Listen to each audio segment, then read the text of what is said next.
When is it gonna stop? I'm not showing my face on the camera right now, but when is it gonna stop? When are we gonna stop making excuses? When is it gonna be enough?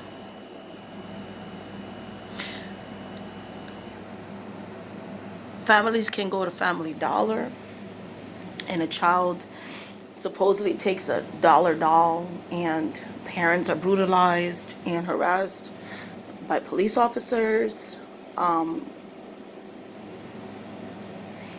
And video was leaked today, even though I'm on a spiritual retreat. Video was leaked today that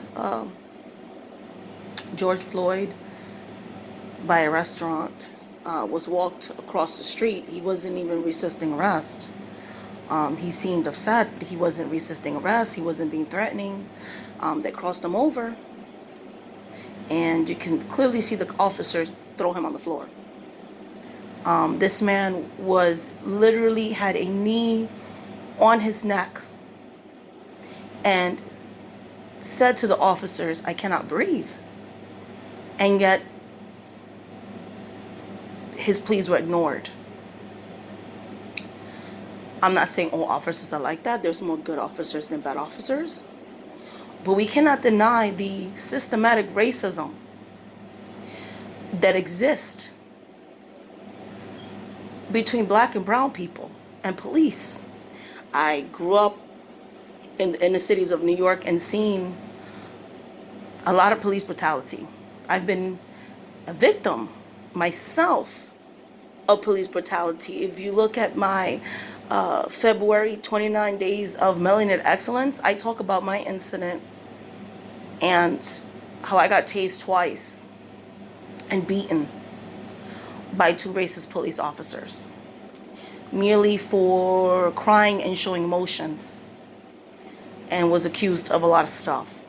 I've been a victim of it. I have a brother who constantly, when living in New York City, was stopped and frisked when that was a thing, and accused of following a certain description and being pushed against walls. And my brother has post-traumatic stress disorder when it comes to police. I'm afraid of the police. When something happens to me, because of the things I've seen and the things I've experienced, the last people I call are the police, because I don't feel protected. I've been a victim of harassment by one of my neighbors, and the neighbors called the police, and I was afraid because, I've been followed in stores. I've been racially profiled. I have family members and friends that have been racially profiled. These things happen. And until we talk about discrimination and stereotypes, things like incidents with George Floyd are never going to end.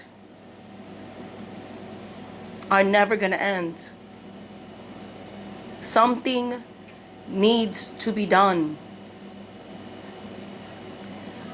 It doesn't matter what they're accusing him of doing. Supposedly he did forgery, so I'm not saying he did that, but for that he should be killed. I almost died at the hands of two racist police officers myself, where I had to go to a hospital. So my mom tells me a story when she first came to America and she saw police brutality being done to a young 14-year-old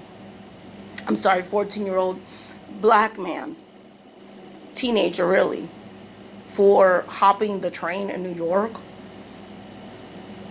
being beaten up with police sticks, and her just saying not to do that, and they crack her head open. So police brutality exists. Racial profiling exists. And we really need to talk about these things and make changes and change laws and hold racist people accountable for racial attacks. How many more black young men, women,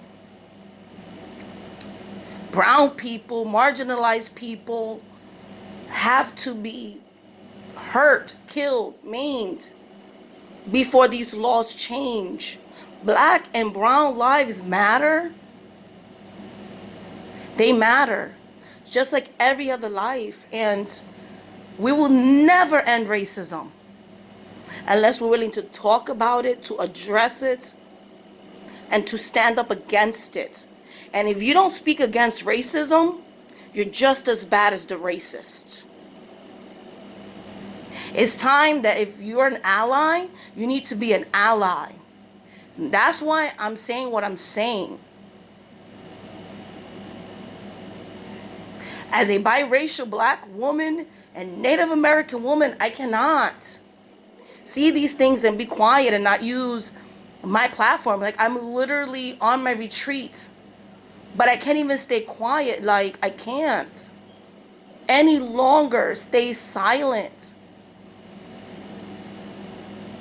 And I encourage anybody who feels the same way to, like, use your platform. Let's talk about it. Let's do something about it. Let's contact our politicians. Let's be the change that we want our children and grandchildren to see, and our future generations to see. Because if you don't stand up against it, then that means you're okay with it. I'm not okay with it. I worry every time my sons and my daughters go out that door.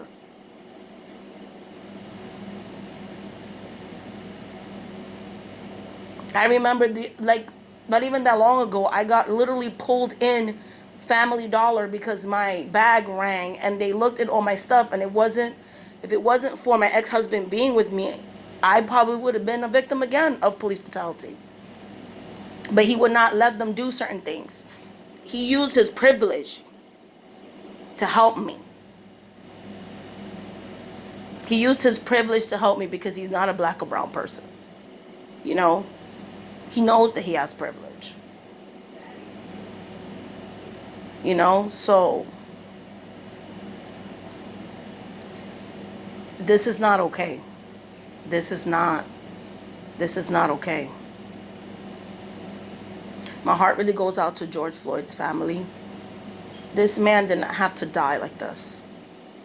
This needs to stop. Excessive force, the unnecessary killing of our people has to stop. We need to hold these police officers accountable, and we need to call our politicians. We need to vote and use our rights that our ancestors died for to vote. Our vote matters. Our vote matters. And we don't owe our loyalty to any party. We owe our loyalty to those that want to do good things for our communities. Point blank, period.